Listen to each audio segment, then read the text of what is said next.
मतदान केंद्राच्या आतमध्ये तर मोबाईल घेऊनच जाता येत नाही. त्याच्यामुळे मतदानाच्या आतमध्ये घेऊनच जात नसल्यामुळे तुम्हाला गुन्हा दाखल त्यामध्ये निश्चितच होणार आहे. लोकांना सूचना देण्यासाठी म्हणजे त्यांनी व्यवस्थितरित्या कशा पद्धतीने त्या ठिकाणी जावं आणि मतदान करावं याबद्दल जनजागृती करण्यासाठी सुद्धा आम्ही ड्रोनचा वापर करणार आहोत. 20 तारीख आपली राखीव ठेवा आणि सर्व कामं बाजूला ठेवा, अगोदर मतदान करा. 183 उमेदवारांचं भवितव्य उद्या मतदान यंत्रामध्ये बंदिस्त होणार आहे आणि मतदान प्रक्रियेसाठी हे छत्रपती संभाजीनगरच्या 9 जे मतदारसंघ आहेत त्यासाठी प्रशासन सज्ज झालं आहे, पोलीस प्रशासन सज्ज झालं आहे, जिल्हा प्रशासन सज्ज झालं आहे. आपल्यासोबत छत्रपती संभाजीनगरचे सर्व वरिष्ठ अधिकारी आहेत. कशा पद्धतीनं यंत्रांचं आज वाटप होणार आहे आणि कशा पद्धतीनं त्याचं नियोजन केलं आहे हे आपण जाणून घेणार आहोत. जिल्हाधिकारी सर आपल्यासोबत आहेत. सर, कसं नियोजन केलं आहे यंत्राच्या वाटपाचं आपण? जिल्हाभरातील एकूण 9 विधानसभा मतदारसंघामध्ये आज पोलिंग पार्टी रवाना होत आहे. त्याचं आम्ही सूक्ष्म नियोजन प्रत्येक स्तरावर केलेलं आहे. प्रत्येक निवडणूक निर्णय अधिकाऱ्यांच्या मुख्यालयामध्ये ज्या मतदान चमू तयार करण्यात आलेले आहेत रँडमायझेशनच्या माध्यमातून निवडणूक निरीक्षकांच्या उपस्थितीमध्ये रँडमायझेशन झालेलं आहे आणि त्या प्रत्येक चमूचं जे गठन झालेलं आहे त्या प्रत्येक चमूंना साहित्य देण्यासाठी अतिशय बारकाईनं आम्ही व्यवस्था केलेली आहे.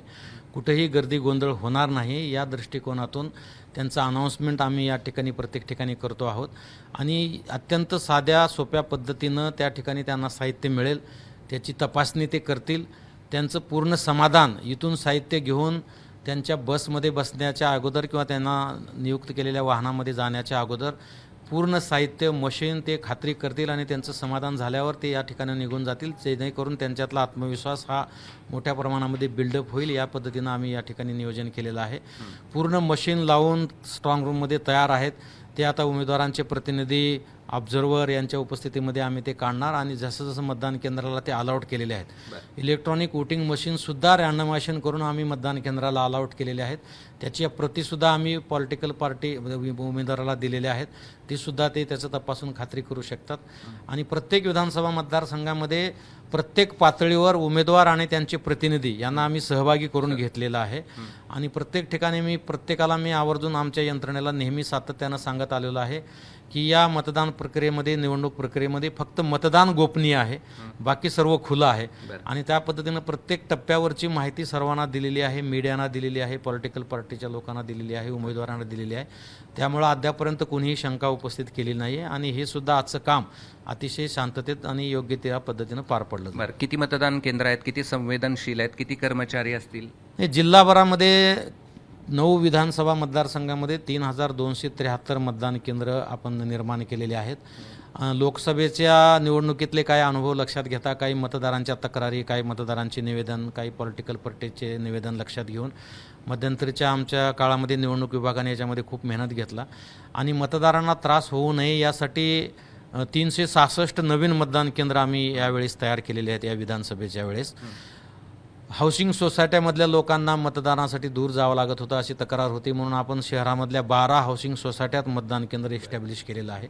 स्लम एरिया जिथं झोपडपट्टी एरिया आहे तिथं मतदार मोठ्या प्रमाणात आहेत, त्यांच्यासाठी 17 ठिकाणी आम्ही नवीन मतदान केंद्र तयार केलेले आहेत आणि ह्या 3273 मतदान केंद्रावर 32,02,000पेक्षा जास्त मतदार मतदान प्रक्रियेला सामोरं जाणार आहेत, मतदान करणार आहेत. आम्ही मतदान केंद्रावर पूर्ण सुविधा दिलेल्या आहेत. आपल्या माध्यमातून मी सर्व मतदार बंधू भगिनींना विनंती करतो की 20 तारीख आपली राखीव ठेवा आणि सर्व कामं बाजूला ठेवा, अगोदर मतदान करा. धन्यवाद सर. सर, पोलीस आयुक्त आहेत आपल्यासोबत. किती आव्हान आहे, कारण की लोकसभेचा अनुभव तुमच्या पाठीशी आहेच, मात्र किती संवेदनशील मतदान केंद्र शहरामध्ये आहेत आणि खास करून अनेक वेळा आता एक नवीन प्रकार सुरू झालेला आहे की मतदान जे आहे ते मोबाईलमध्ये शूट करायचं आणि ते व्हायरल करायचं.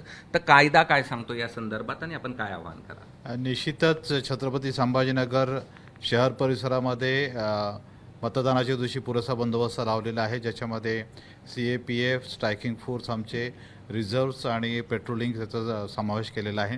मतदान केंद्रावरती देखील पुरेसा बंदोबस्त लावलेला आहे. महत्त्वाचं म्हणजे की इलेक्शन कमिशन ऑफ इंडियाच्या सूचनानुसार 100 मीटरच्या परिसरामध्ये कुठल्याही व्यक्तीला मोबाईल हा घेऊन जाता येत नाही. त्याबाबत सर्वसाधारण सर्वांना सूचना याच्यापूर्वीपासून देण्यात आलेल्या आहेत. परंतु अशा प्रकारे जर कोण मतदान केंद्रामध्ये आणि 100 मीटर परिसरामध्ये जर मोबाईल घेऊन जात असेल तर निश्चितच त्याच्यामध्ये कायदेशीर कारवाई होईल, गुन्हे दाखल होईल आणि त्यानंतर पुढची जी काही प्रक्रिया होईल त्यांच्यावरती केली जाईल. बरं, मतदान व्हायरल करणं याचा काय गुन्हा दाखल होऊ शकतो या सगळ्यामध्ये? नाही, निश्चितच त्याच्यामध्ये जी गोपनीयता आहे मतदानाची ही राखली पाहिजे आणि मतदान केंद्राच्या आतमध्ये तर मोबाईल घेऊनच जाता येत नाही. त्याच्यामुळे मतदानाच्या आतमध्ये घेऊनच जात नसल्यामुळे तुम्हाला गुन्हा दाखल त्यामध्ये निश्चितच होणार आहे. Thank you sir. ग्रामीण भागामध्ये ड्रोनचा वापर तुम्ही करणार आहात, तो कशासाठी आणि कसं? ग्रामीण भागामध्ये छत्रपती संभाजीनगर जिल्ह्यामध्ये आपल्याकडे जे ड्रोन्स अवेलेबल आहेत त्याचा वापर 100 मीटरच्या बाहेर आणि 200 मीटरच्या रेषेवर त्या ठिकाणी कुठल्याही प्रकारे आचारसंहितेच्या अनुषंगाने कुठल्याही प्रकारचा मोबाईलचा वापर असेल, चित्रीकरण असेल, अशा पद्धतीचं जर काही काम कोणी करत असेल तर त्याच्यावर कारवाई करण्यासाठी आपण त्या ड्रोनचा वापर करणार आहोत.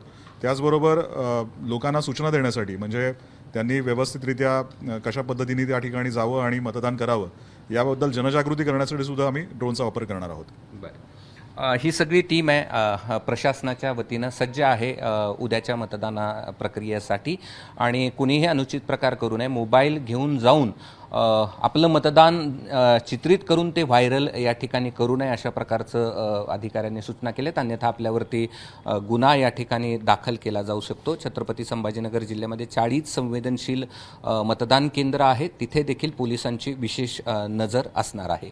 कॅमेरामन धनंजय दारुंटेसह मी कृष्णा केंडे, एबीपी माझा, छत्रपती संभाजीनगर.